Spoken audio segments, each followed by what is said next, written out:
Paz do Senhor, povo de Deus. Eu sou o Tony Pinho do canal Bíblia para o Cotidiano, que traz Escola Bíblica Dominical da editora Betel Dominical, que nesse primeiro trimestre de 2025 estamos falando sobre movimento pentecostal, a chama do Espírito que continua a incendiar o mundo.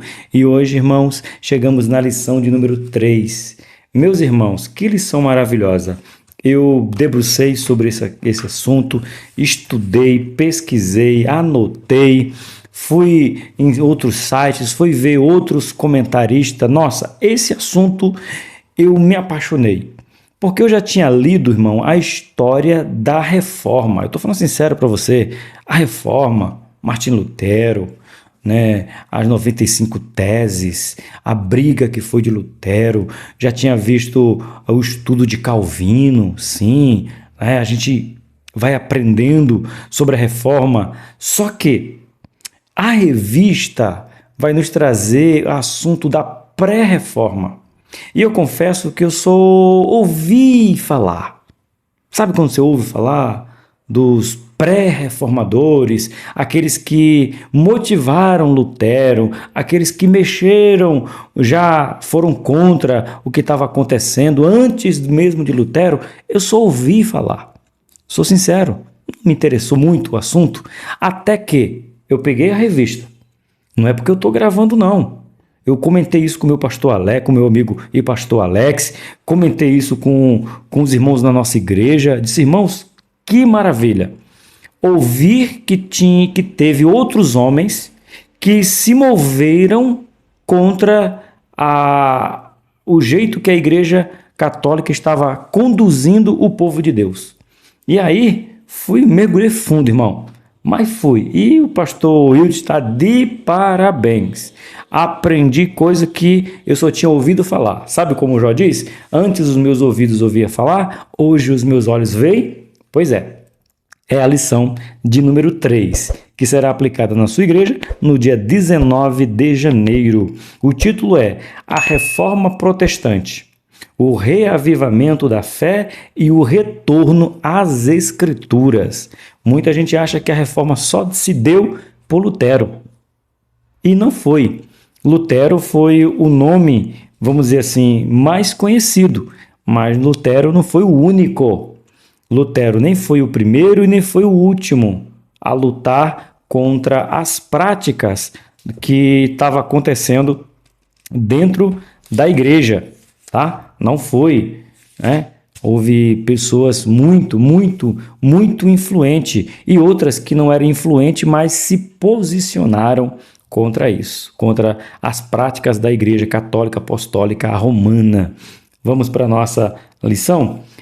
Não podia ser outro livro, né? Romanos. Você sabia que, não vou dizer todos, porque aí eu estaria exagerando, mas vou colocar assim, muitos reformadores tiveram sua vida transformada pela carta de Romanos. Eu já falei isso aqui até, né?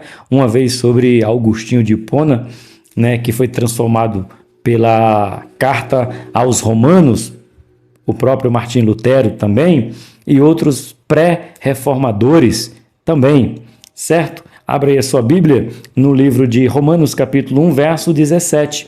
Escrito está na palavra do Senhor. Porque nele se descobre a justiça de Deus, de fé em fé, como está escrito, mas o justo viverá da fé. E aqui a gente poderia passar uma semana conversando, que o justo viverá da fé. Por quê? Porque a Igreja Católica Apostólica Romana, ela ensinava, já era impondo, na verdade, que não era só, a fé não era suficiente. Por exemplo, vamos chegar lá, se você pagasse, você ou sairia do purgatório, né? E essa foi uma prática principal combatida pelos pré-reformadores e até da reforma. Já imaginou? Você peca, leva uma vida devassa, aí você vai lá e paga e os teus pecados estão perdoados? Por isso que Romanos transformou a vida de tantos homens de Deus, porque é de fé em fé E como está escrito, o justo viverá pela fé. A verdade aplicada de hoje nos diz: como discípulos de Cristo, devemos ansiar por receber mais do Senhor e aprender mais das Escrituras. Recebe do Senhor e aprende mais das Escrituras. Leia a Bíblia. Os nossos objetivos de hoje são 3, que diz assim: identificar os precursores da Reforma Protestante. Ponto 2, ressaltar a importância da Reforma Protestante. E 3, reconhecer as implicações da Reforma Protestante. Abra a sua Bíblia aí no livro de Romanos, capítulo de número 1, do verso 16 ao verso 19. Escrito está: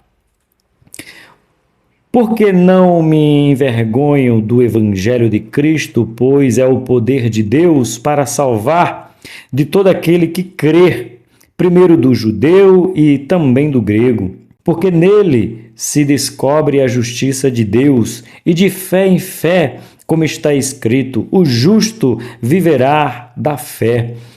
Porque do céu se manifesta a ira de Deus sobre toda a impiedade e injustiça dos homens, que detêm a verdade em injustiça.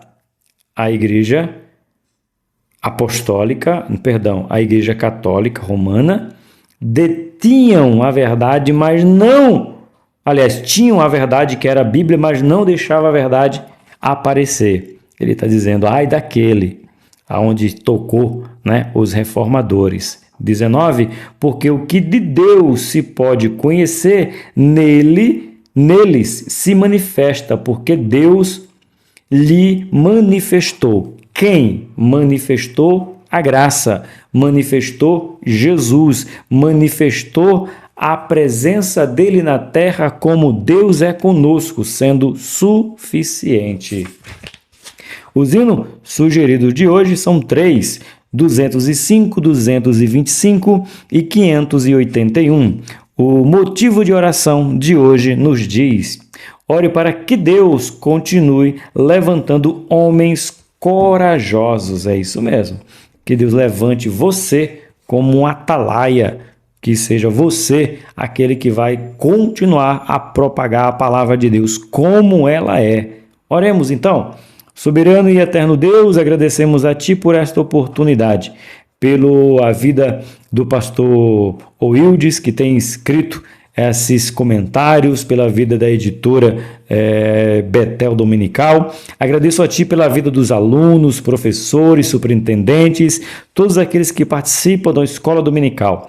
Lhe dê, Senhor, ousadia, que eles sejam corajosos para falar de Tua palavra e espalhar o Teu evangelho do jeito que ele é, combatendo a mentira, a injustiça, e que Tu venha trazer sobre eles ousadia e coragem. É o que eu te peço em nome do Teu Filho Jesus. Amém. Amém, meus irmãos? Bora lá? Introdução de hoje. A Reforma Protestante surgiu do fervoroso anseio de testemunhar mais no viver da Igreja, dos valores e crenças reveladas nas Escrituras. Esse mesmo sentimento é observado em diferentes momentos ao longo da história da Igreja, inclusive em nossos dias, sim. De tempos e tempos, eu disse isso para vocês desde os 10 mandamentos, do qual nós estudamos, que há uma necessidade de voltar aos estudos. Por isso que tem gente que fala assim, a escola bíblica dominical de 3 em 3 anos, 4 em 4 anos, eles repetem o mesmo assunto. Repete, tem que repetir. Eu falava isso hoje, eu estou gravando no domingo pós-culto. Eu gravava isso hoje, falava isso hoje com meu amigo Everton. Por que você acha que tem 4 evangelhos? E os 4 evangelhos, alguns deles falam a mesma coisa. Mesmo João, que não é o evangelho sinótico, João ainda fala de milagres que aconteceram nos 3. Não deveria ser só apenas um evangelho? Apenas um contando a história e ponto? Você já parou para pensar porque tem 4? Alguém fala, não, é porque um era para os judeus, um era para os gregos, outro era para os romanos, outro era para os gentios. Não. Isso aí é bonito. Foi 4 para dizer para você que ele disse uma vez, nós esquece. Ele de 2, nós esquece. Ele de 3, nós esquece. Jesus fala 4 vezes, na verdade, os escritores dos evangelhos escrevem 4 vezes, que é para a gente não se esquecer. E por que se o pregador pregar 2 mensagens, a mesma mensagem, 2 domingos seguidos, a gente fala, ixi, não tem nada de Deus. Gosto de dizer uma frase muito antiga, mais antiga do que andar para frente. Alguém perguntou, pastor, por que você só prega essa mensagem? Ele disse, porque você continua fazendo o mesmo pecado. Quando você parar de pecar esse pecado, aí eu mudo de mensagem. Ah, ignorante. Pois é. Você pode continuar pecando o mesmo pecado, mas o pastor não pode pregar a mesma mensagem? Que é isso, meu irmão? Pensem. Então, vem de tempos e tempos repetir, redundante, dizer de novo, novamente. É necessário. Então, o povo precisa ser reavivado. O povo precisa ser reorientado. Precisa ter um reavivamento. Precisa ter uma constância. Leia a Bíblia toda, já faz 10 vezes. Leia 50. Leia uma vez por ano. Você tem quantos anos? Ah, eu tenho 45. Então, você devia ter lido a Bíblia 45, não, 46. Você devia ter lido a Bíblia já 46 vezes. O que você ficou para trás, recupere para você igualar 46 vezes. Uma vez por ano da sua vida. Todo ano você lê ela. E você vai ver que toda vez que você lê, você vai ser transformado. Porque quem te transforma é a palavra. Foi isso que transformaram a igreja. A igreja que hoje você conhece como igreja protestante, movimento pentecostal, batismo com o Espírito Santo, falar em línguas, dons espirituais, veio porque teve alguém que amou a Bíblia, que disse, eu vou morrer, eu vou ser decapitado, vou ser queimado, vou ser cerrado ao meio, mas eu vou pregar a Bíblia. Você vai ver homens aqui que é correr o risco de morte, melhor, homens que morreram por causa da palavra. Hoje, nós pentecostais estamos numa boa, irmão. Ninguém nos persegue. As críticas que tem sobre nós, sabe por quê? Porque muitos, que foi a aula de número 1, nós estamos deixando esse povo fazer chacota, brincadeira, stand-up gospel, fazendo brincadeira com línguas estranhas. É por isso que o pessoal faz chacota.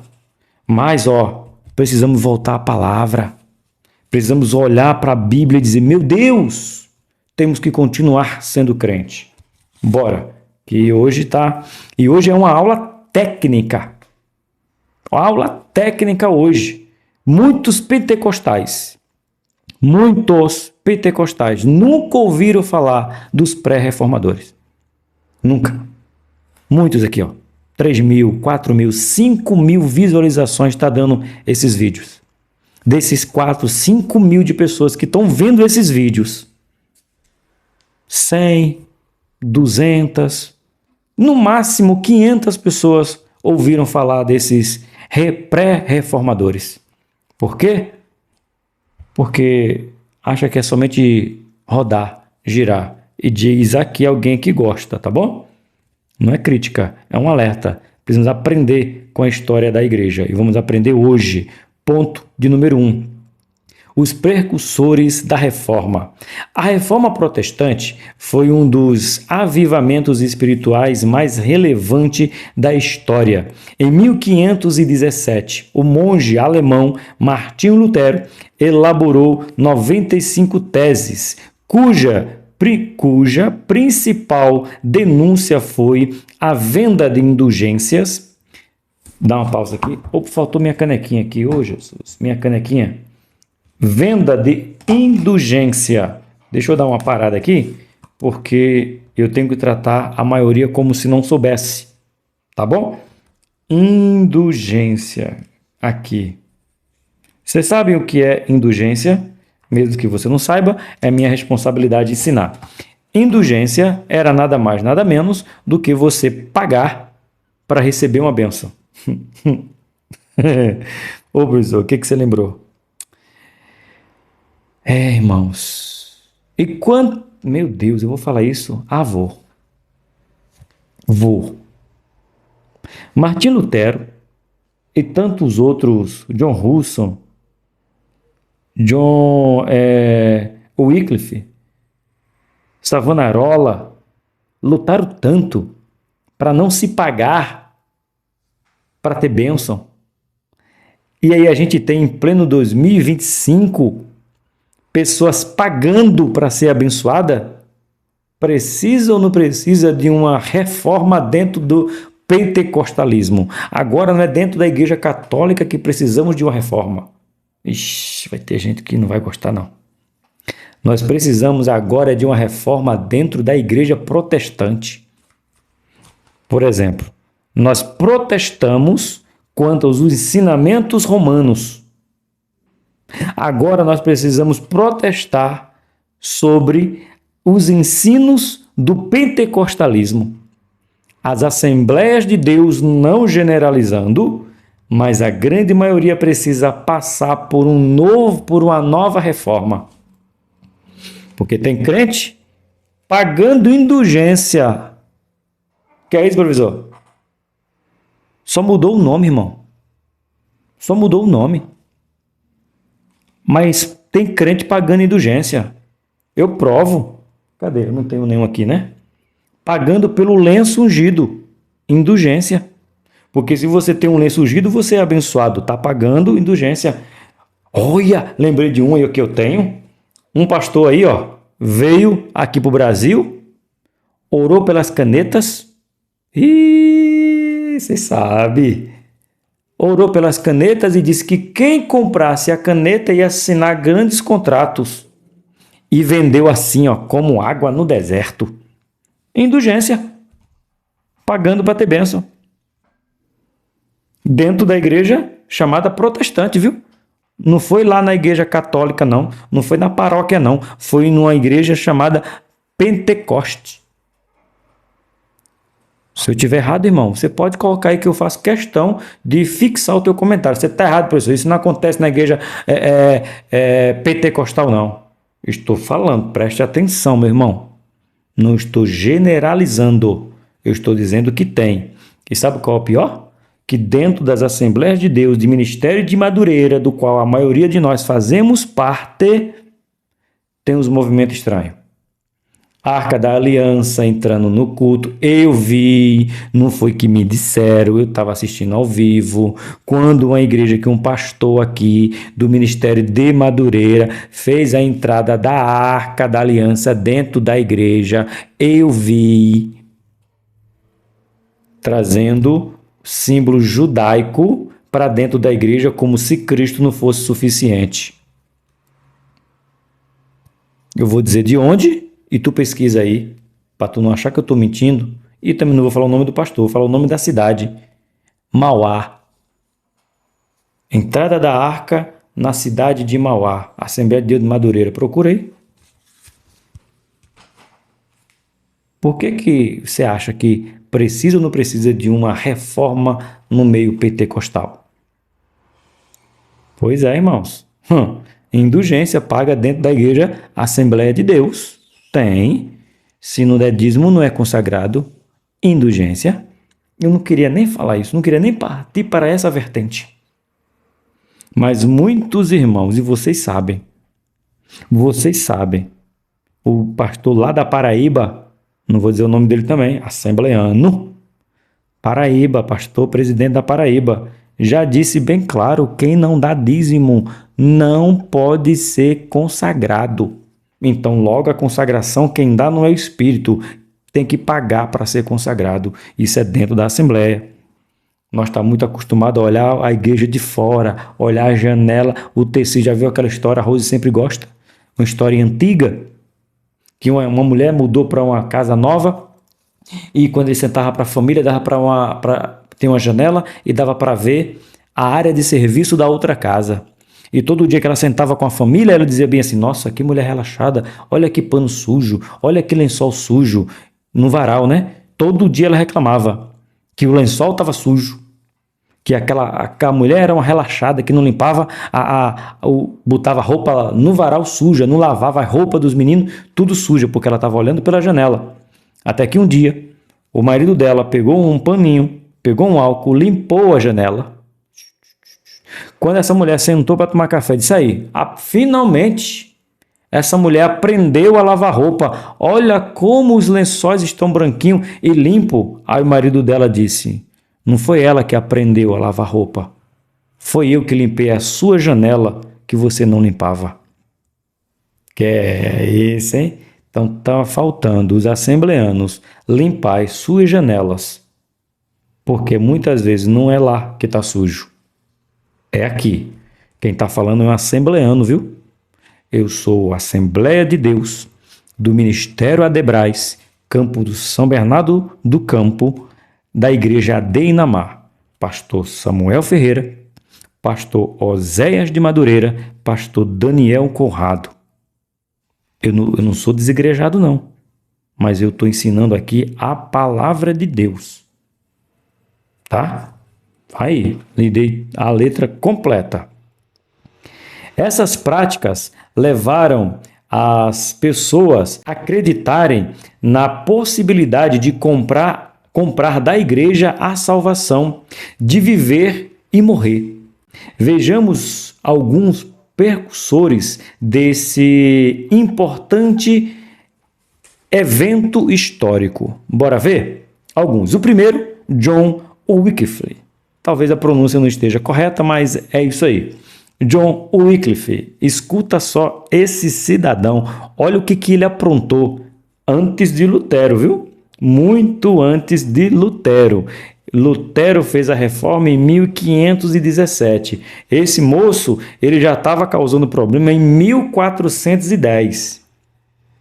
Quase 100 anos, quase não, mais de 100 anos antes do Lutero, ele já estava causando terror na Igreja Católica. Foi o Wycliffe, é esse aí. É considerado o precursor das reformas religiosas que sucederam a Europa, que sacudiram a Europa nos séculos XV e XVI. Wycliffe desferiu pesados julgamentos ao clero ainda no século XIV, desaprovando a exploração de propriedade e o pagamento de indulgência. Traduziu grande parte da Bíblia para a língua inglesa. Foi esse, Wycliffe.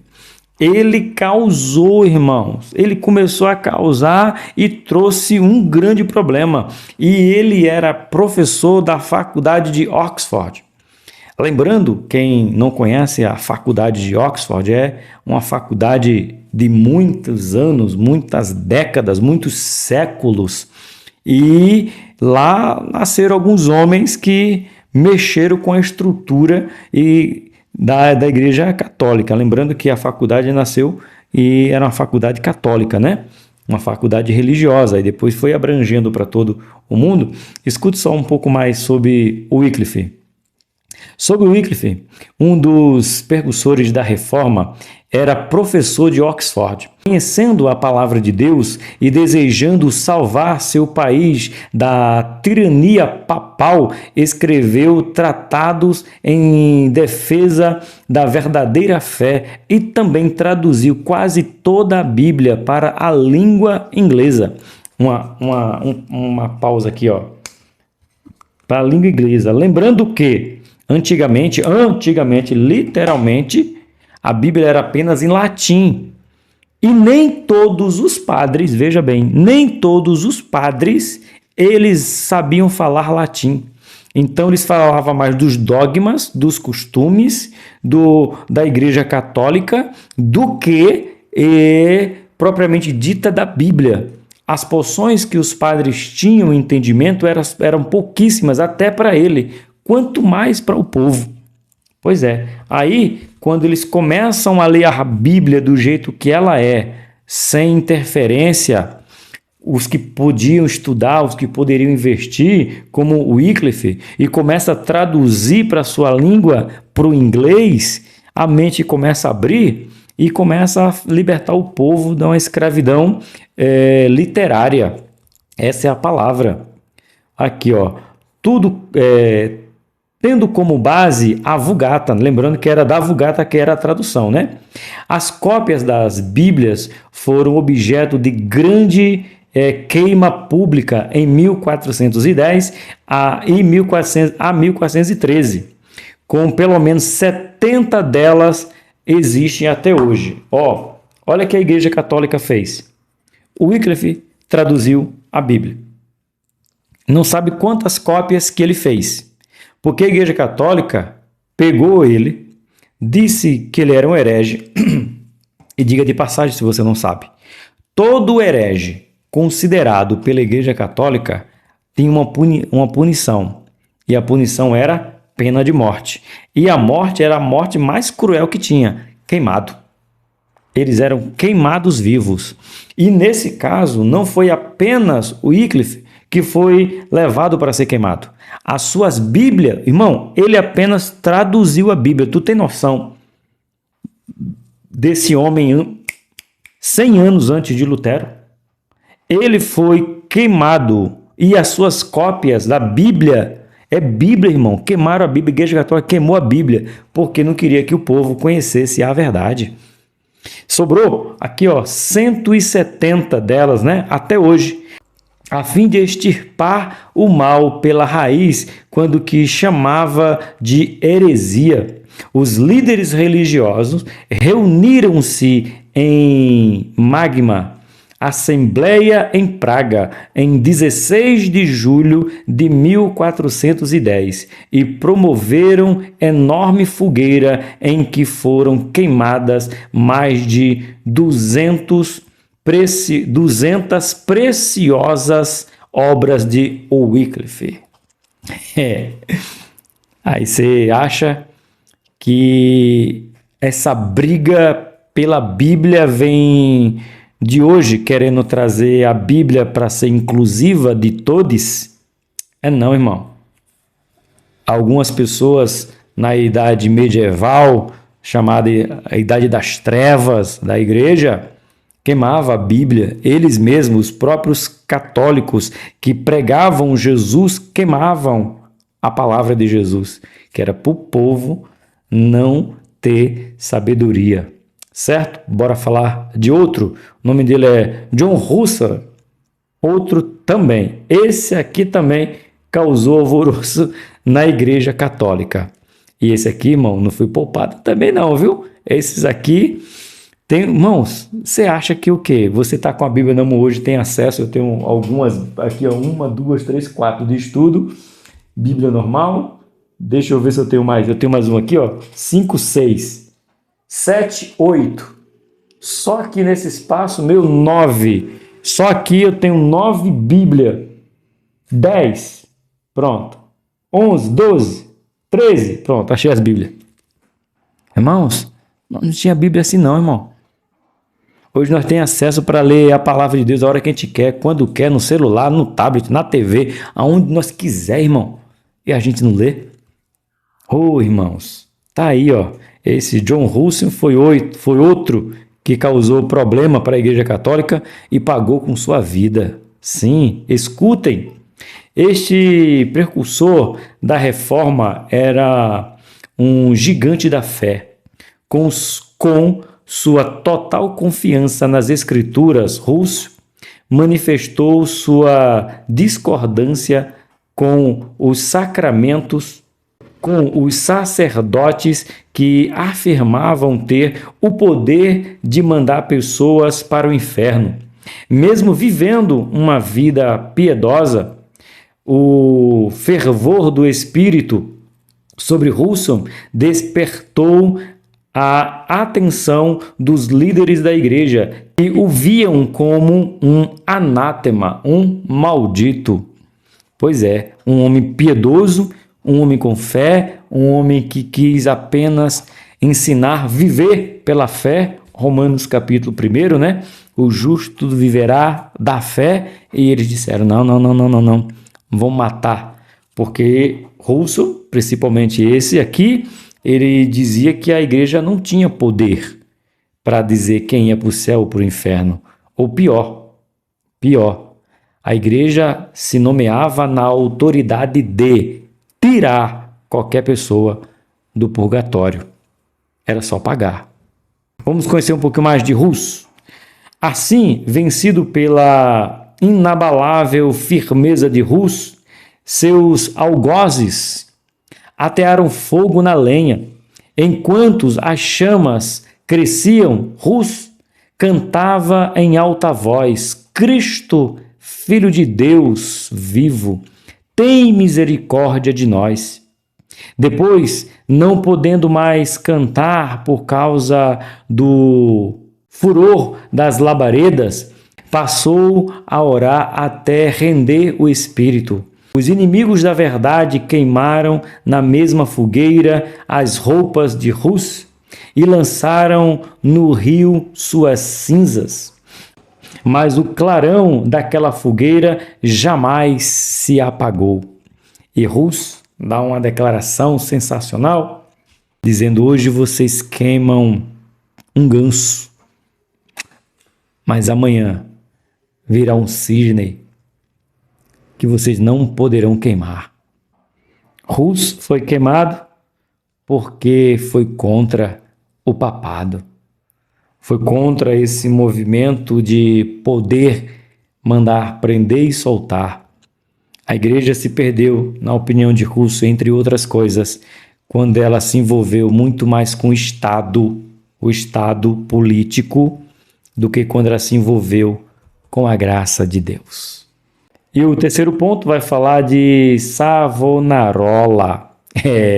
Savonarola também. Esse aqui já foi mais perto de Lutero, né? Já estava um pouquinho mais perto. Mas, irmãos, o Savonarola, ele também causou um alvoroço, irmão, e ele já saiu aqui da Inglaterra, aqui já não é Inglaterra, aqui já é França. E o pior assim, do lado da França, né? Pegando Inglaterra, França ali, é que ele é da época da Renascença. E na época da Renascença, a gente tem quem? A gente tem Botticelli, pintor, a gente tem o pintor da Capela Sistina, Michelangelo. Pois é, dizem aí os historiadores que Michelangelo pinta, na verdade, lembrei qual é a frase que eles usam, que a Capela Sistina que Michelangelo pinta é um sermão de Savonarola pintado. Aquela pintura de lá no teto. Ele pintava ou lendo, ouvindo os sermões de Savonarola. Irmãos, esse homem chamou os franceses da Renascença a queimar suas obras que eram ditas como vaidade. Meu moço do céu! E essas obras valiam dinheiro, né? Tanto que Michelangelo foi que pintou a Capela Sistina e ele era a favor, só que não se envolvia ali, né? Porque senão também teria sido queimado. Mas vamos conhecer um pouquinho mais. Considerado um dos pré-reformadores, teve a ação especial na Itália, influenciado pelo desejo de combater tudo aquilo que considerava imoral e não condizente com a fé cristã. Savonarola passou a dedicar-se a defender a defesa das práticas que acreditava serem a única via para a salvação das almas. Ele denunciou as demandas e as orgias promovidas pelo clero desviado. Depois de ter sido excomungado, foi enforcado e teve o corpo queimado. Mais um, irmão, que não foi poupado. Mais um que não foi poupado, por quê? Porque falava a verdade. E ele aí era, já vamos dizer assim, incentivou, já acordou Lutero. Ele já, aqui sim, começa a mexer com a cabeça de Lutero, trazendo John Wycliffe, trazendo John Russell, trazendo agora Jerônimo Savonarola. Já começa a mexer com um monge, né? Diz aí os historiadores que Lutero já era um adolescente, 13 para 15 anos, quando começou a ouvir dessas práticas aí abomináveis da Igreja Católica. Veja só mais um pouco sobre ele. Martim Lutero provavelmente era sabedor da história de Jerônimo Savonarola. Ele era uma criança quando o reformador de Florença morreu. A vida e o martírio desse frei dominiciano contribuiu de forma significativa para o objetivo daqueles que ansiavam ver uma igreja renovada. Entendemos, portanto, que a consciência dos reformadores do século XVI certamente foi sensibilizada, assim como despertada pela postura de um homem que combateu sem medo tanto o pecado quanto a hipocrisia da igreja. Hierarquia esta que, sem hesitação, era inimiga da reforma. A Igreja Católica não queria que isso movesse, pois ela tinha poder de colocar governos, poder ter dinheiro, era a Igreja Católica, certo? Esses foram os pré-reformadores. Vamos agora para o reformador. Aí aqui a gente vai falar de mais 3. E aqui também tem mais um que talvez você nunca tenha ouvido falar como pentecostal. Quem? Ulrico Zwingli. Ulrich Zwingli. Talvez você nunca tenha ouvido falar dele, mas ele também causou alvoroço para que eu e você tivéssemos acesso à palavra como ela é. Ponto 2. Os reformadores. Muitas pessoas foram instrumentos nas mãos de Deus durante a reforma pentecostal, dentre as quais se destaca Martinho Lutero, Ulrico Zwingli e João Calvino. Conhecemos o Calvino, né? Dos irmãos calvinistas. Bora lá? Lembrando que, um adendo aqui para você, nem todos que participaram da pré-reforma, da reforma, eu não lembro se foi, eu não lembro qual dos pré-reformadores, mas ele já foi influenciado pelo seu avô. Me perdoe, mas eu esqueci o nome dele. Então o avô dele já era contra essas práticas católicas e ele cresceu ouvindo o avô falando que isso já estava errado. Mas você vê que não tem o nome dele. Então, tantos e tantos homens não aceitaram essas práticas católicas, apostólica, romana. E trazendo para dentro das nossas assembleias de Deus, estou falando como assembleiano que sou, não podemos aceitar, irmãos, algumas práticas dentro das nossas igrejas. Não podemos. Tem que ter uma reforma protestante dentro da igreja pentecostal. Há uma necessidade, quem sabe não é você que será esse reformador do pentecostalismo brasileiro. Martim Lutero, 2.1. A reforma protestante foi sem dúvida um mover de Deus para redirecionar a igreja à sua verdadeira vocação.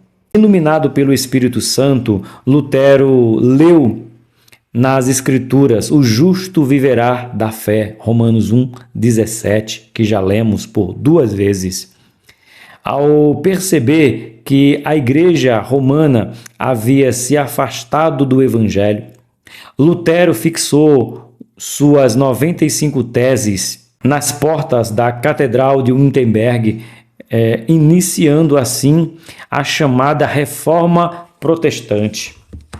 E lembre-se que as 95 teses, se você der um Google aí e quiser se aprofundar, você vai ler as 95 teses de Lutero. E como eu estou falando, lembre-se que as 95 teses ainda não era definida do jeito que nós conhecemos. Se você for ler 95, você diz, opa, Lutero está errado.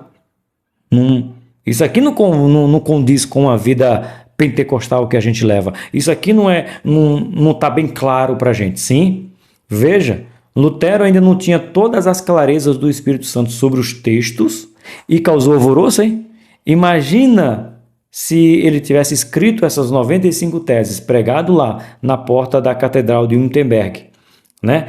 E já tivesse toda a clareza, imagina o alvoroço que teria dado mais ainda. Já foi. Então, se você for ler, você vai dizer assim, professor, eu li e tem coisa que ainda não, Lutero não está muito claro. Isso mesmo. E já foi alvoroço. Imagina se ele tivesse a clareza total do que era. E depois, com o tempo, ele foi trazendo a clareza exata para o texto, tá bom? Então, essas 95 teses ainda não estavam totalmente corretas na visão teológica que nós acreditamos hoje. Conhecendo um pouco mais de Lutero e falando de outro escritor, outro reformador, Erasmo. Você já ouviu falar? Erasmo. Lutero estava defendendo mais a parte teológica. Erasmo, anota o nome, mais um nome para você, da reforma. Erasmo estava defendendo mais a moral, os princípios morais da igreja que havia se perdido. Tá? Não somente teologicamente, como moralmente. Estava um negócio atual. O protesto de Lutero contra a Igreja Romana não foi fundamentalmente moral, como a de Erasmo e outros reformadores, mas sim teológico. A graça de Deus e a graça de Deus não podia ser comprada, vendida ou parcelada em indulgência. Se o Papa tem controle sobre as almas do purgatório, por que ele não abre as portas e as deixa sair? Ironizou Lutero. O papado, que era de origem humana e não divina, havia se apropriado indevidamente de uma prerrogativa que pertencia apenas a Deus. E essa frase é linda aqui. A graça de Deus é a graça de Deus. Ou seja, o favor de Deus é o favor de Deus. E Lutero batia aqui, só que Lutero batia teologicamente. Erasmo batia moralmente. Não que Lutero não falou contra a moral, né, da Igreja Romana, mas ele não falou tanto quanto o Erasmo. Ponto 2 vai falar sobre Ulrico Zwingli, teólogo suíço. Então você tem Inglaterra, você tem França e você tem Suíça. Então veja que o negócio lá na Europa começa a se espalhar. E olha que só que a partir de Lutero que a gente tem a imprensa, né? A imprensa, eu falo de impressão, cópias. Antes era manuscritos, agora não. Já tem os impressos. Então os impressos começou a se espalhar. E aí você tem Suíça, começando, né? Você tem Inglaterra, você tem França e agora você tem Suíça. Mais um que causou alvoroço. Teólogo, tinha alguns pontos em comum com Lutero. Refutava a autoridade do Papa, pois somente as Escrituras possuíam total autoridade. Acreditava que tudo devia ser apreciado segundo a Bíblia. Defendia a doutrina da justificação somente pela fé. Zwingli entendia que a fé é um dom do Espírito Santo, não tem afinidade intrínseca com o batismo nas águas. Ele entendia que o falar em línguas é um dom dado aos crentes que serve como um sinal para os não crentes, porque a Igreja Católica ela defendia o direito de dizer que o falar em línguas não era para todo mundo, não estava disponível para a população. Se a Bíblia não estava, imagina o Espírito, né? Literalmente, entenda, o Espírito Santo era aprisionado. Eu chego a dizer que eu acho que ele nem existia dentro das práticas da Igreja Católica Apostólica Romana. Negligenciado totalmente. Mas a gente vai ver isso aí quando chegar no nosso irmão Calvino, né? Pouco entendido, né? A gente às vezes entende Calvino, os calvinistas um pouco errado, mas Calvino sim, a gente vê ele defende o batismo com o Espírito Santo, né? Mas tanto Martim Lutero quanto Zwingli, eles defendiam a liberdade em Cristo e faltava isso aqui. Conhecendo um pouco de Zwingli, é interessante notar que o seu passo inicial não foi como o de Lutero. A questão de como se tornar aceitável a Deus, mas a convicção de que somente a Bíblia é obrigatória aos cristãos. Preparou 67 breves artigos afirmando que o Evangelho não tira a autoridade da Igreja. A salvação é pela fé, negando o caráter sacrificial da missa, a salvação pelas boas obras, o valor intercessório dos santos, a obrigatoriedade dos votos monostéticos, a existência do purgatório. Declarou ainda ser Cristo a única cabeça da Igreja e advogou o casamento dos clérigos. Ou seja, como Lutero, ele também defendia o casamento dos padres. Se você não sabe, na história, nem toda a história diz que os padres não podiam casar, tá? Muitos padres casaram, padres mesmo. Depois foi que veio essa prática imposta, né? De não pode casar, não pode. Mas eles já diziam, não, pode casar, é uma escolha, é livre. Tanto que quando Martim Lutero, ele rompe com a Igreja Católica, ele casa. Se eu não me engano, Zurich também casa. O Wycliffe, ele também é depois de uma desilusão amorosa. Aí é ele que não quer casar, né? Mas a Igreja Católica nem sempre foi não casar, tá? Nem sempre. Mas depois veio essa prática e começou os protestos, né? E aí não vem o caso, mas nem todo mundo tem essa vocação. Sobre abusos, isso aí não vale a pena entrar, né? Porque a gente tem abuso com um homem que é casado na igreja evangélica, Assembleia de Deus, tem escândalo de homens que abusaram de criança, enfim. Então não vamos por esse lado. Então não é por causa do não casar que se cometia o abuso de criança. Não. Uma coisa não tem nada a ver com a outra.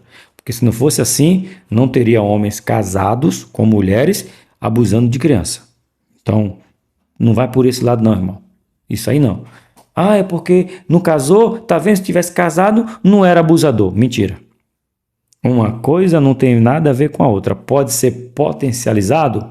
Pode, mas isso não muda porque muitos abusadores é casado com filhos e filhas, tá bom?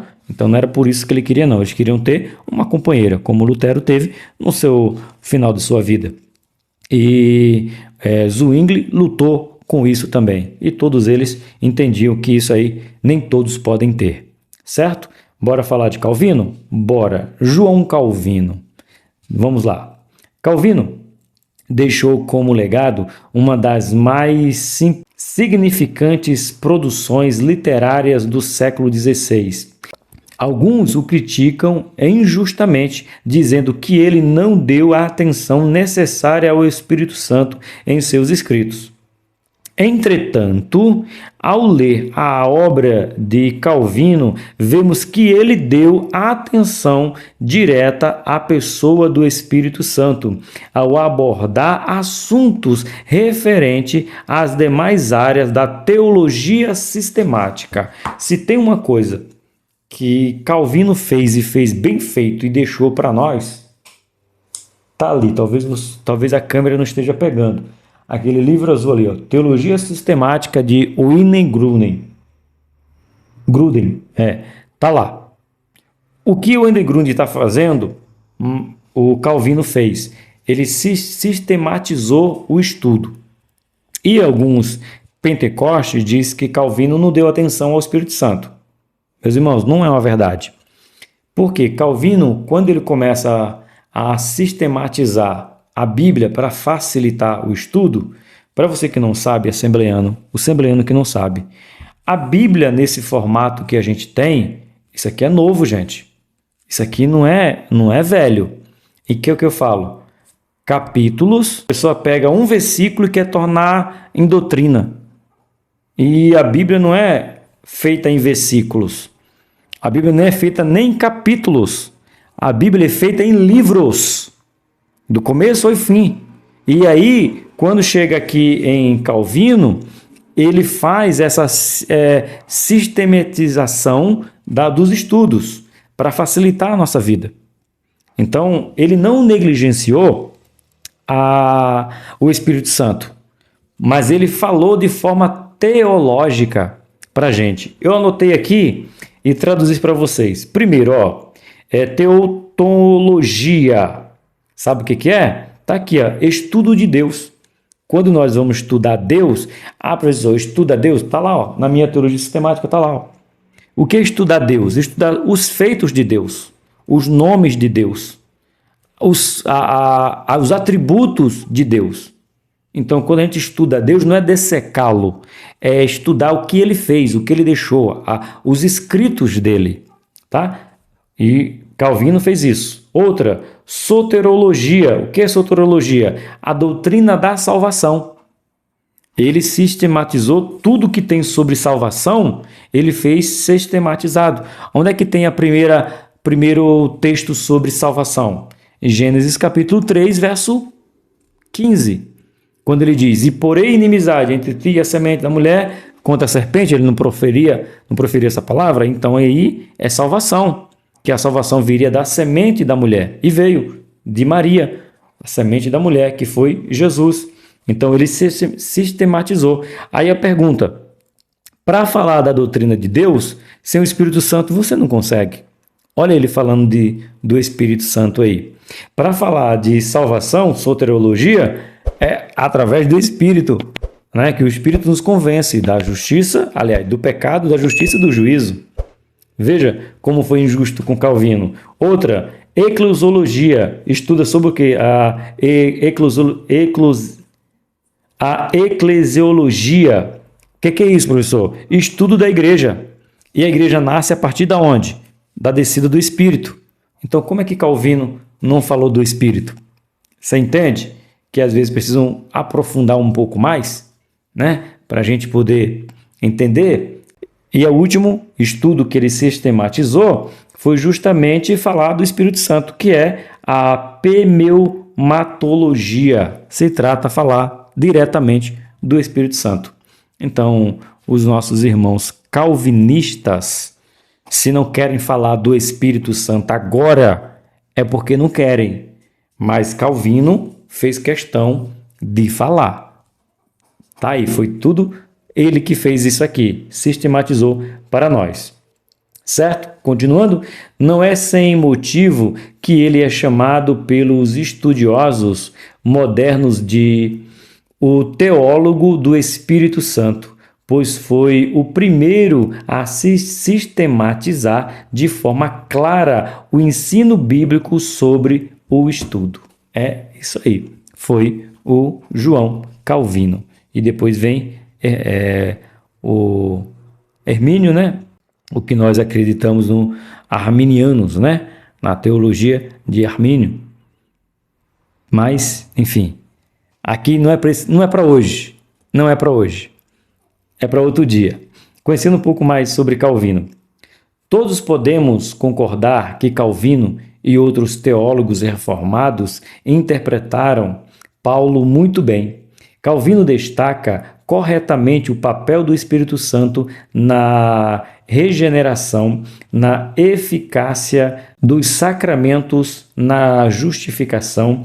O Espírito Santo é o grande mestre interior que dá testemunho em nosso coração da verdade do Evangelho. Assim, juntos, afirmamos que todo cristão recebe o Espírito vivificador e habilitador. Todos nós temos ele aqui e Calvino também acreditava nisso.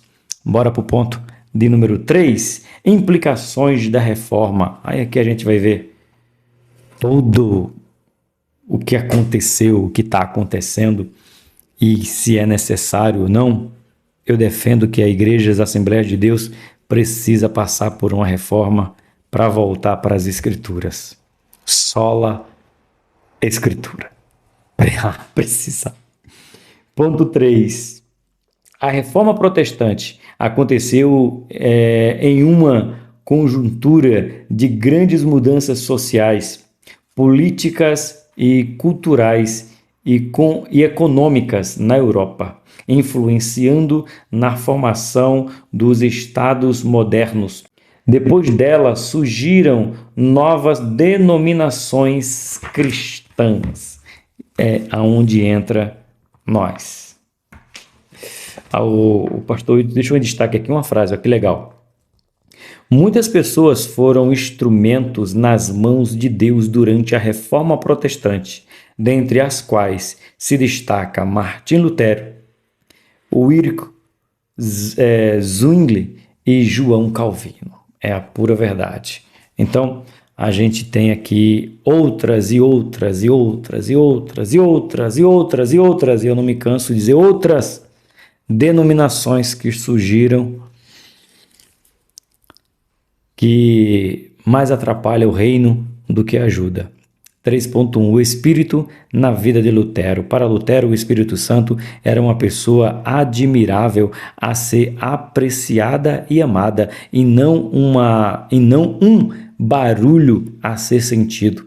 Lutero, certamente impulsionado pelo Espírito Santo, teve o cuidado de estudar a Bíblia e iniciar um longo e progressivo retorno à visão teológica mais correta com a autoridade das Escrituras.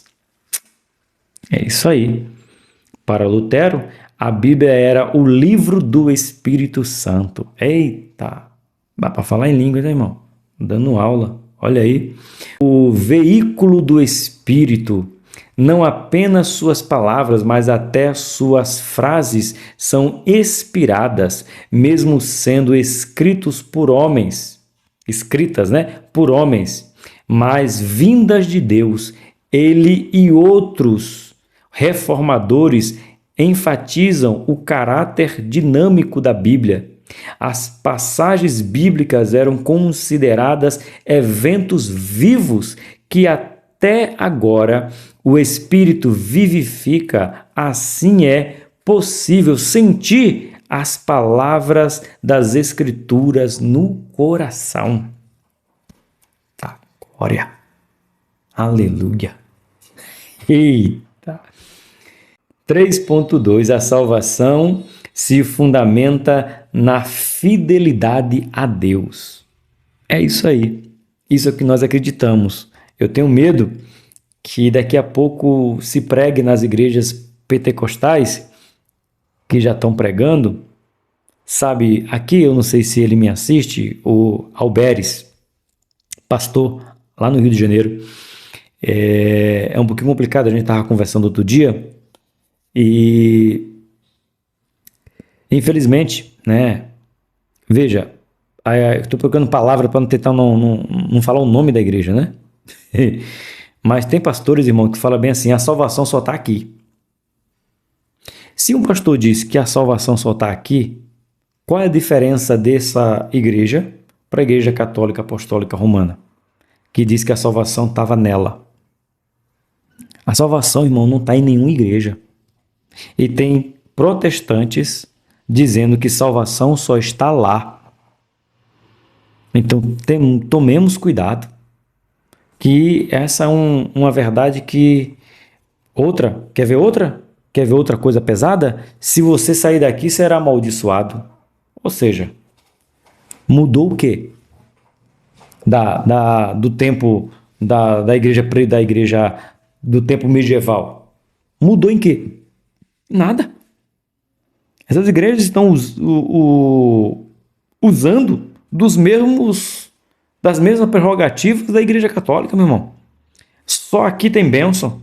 Só aqui você é abençoado. Só aqui você alcança a salvação. Só aqui Deus liberta. Só aqui Deus cura. Ou não estamos assim? Estamos não, né? Algumas igrejas estão assim. Quando eu falo estamos, deixa eu corrigir minha frase para você não ficar chateado. Porque a frase está errada mesmo. Quando eu falo estamos, que eu estou falando de igrejas pentecostais. Tá? E como pentecostal, eu tenho que falar estamos, porque nós somos pentecostais. Eles se nomeiam pentecostais. Eles declaram que são protestantes. Mas protestante desse jeito? Só aqui tem salvação, só aqui tem cura, só aqui tem milagre. Vem para cá que você recebe, vem para aqui que você tem. Aqui é fértil, aqui é próspero. É só aqui. Era o que a Igreja Católica pregava. É só aqui. Então, vejamos. Estamos vivendo esse tempo, viu? Vamos lá.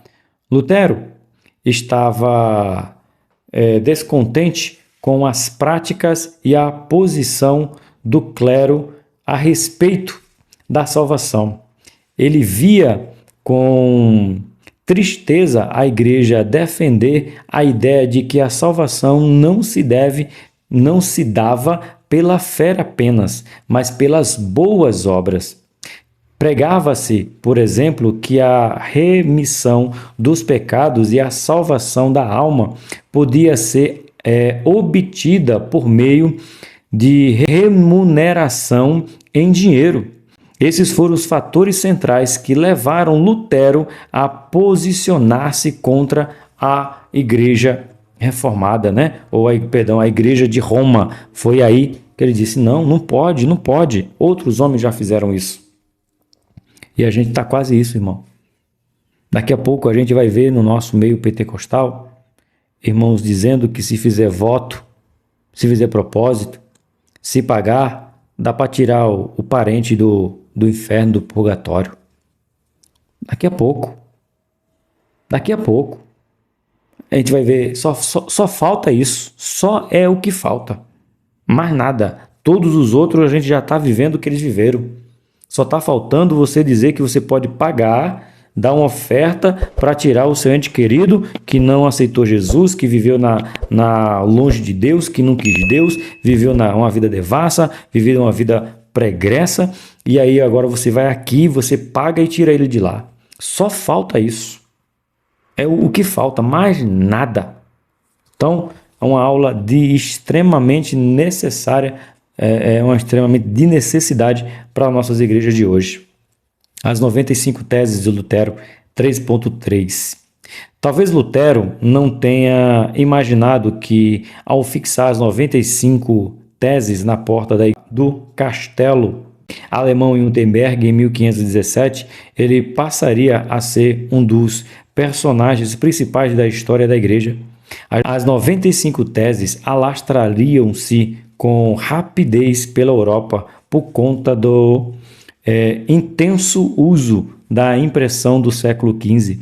Essa invenção mudou o processo de produção de livros, que saiu da escala artesanal para a industrial. Com isso, as ideias de Lutero se propagaram e conquistaram seguidores em toda a Europa. Pois é, louvado seja Deus pela vida desses homens que investiram, deram a sua vida para a palavra de Deus chegar às nossas mãos. E hoje temos essa palavra e não sabemos usar. Nem ler a gente lê. Temos de coleção, mas nunca lemos a palavra toda. Nunca desfrutamos dela. E homens morreram por ela. Conclusão. Devemos permanecer vigilantes e em oração para que não nos afaste das Escrituras, da suficiência graça de Deus e da fé. Nossa pregação deve ser cristocêntrica, plenamente consciente de que dependemos do Espírito Santo para cumprir a missão que recebemos de Jesus Cristo. Que Deus abençoe vocês. Espero ter acrescentado ao seu conhecimento algumas coisas que talvez você nunca ouviu, outras novas, mas que faz parte da história para que a gente venha viver o pentecostalismo. Houve alguém que teve que lutar, literalmente, com unhas e dentes, para defender a verdade, a única verdade, que é a palavra do Senhor. Que Deus abençoe, espero vocês na próxima aula. O grande amor de Deus, a graça do nosso Senhor e Salvador Jesus Cristo, comunhão e consolação do Espírito Santo comigo e com você, não apenas hoje, mas eternamente. Amém. Que Deus abençoe vocês, espero você na próxima aula.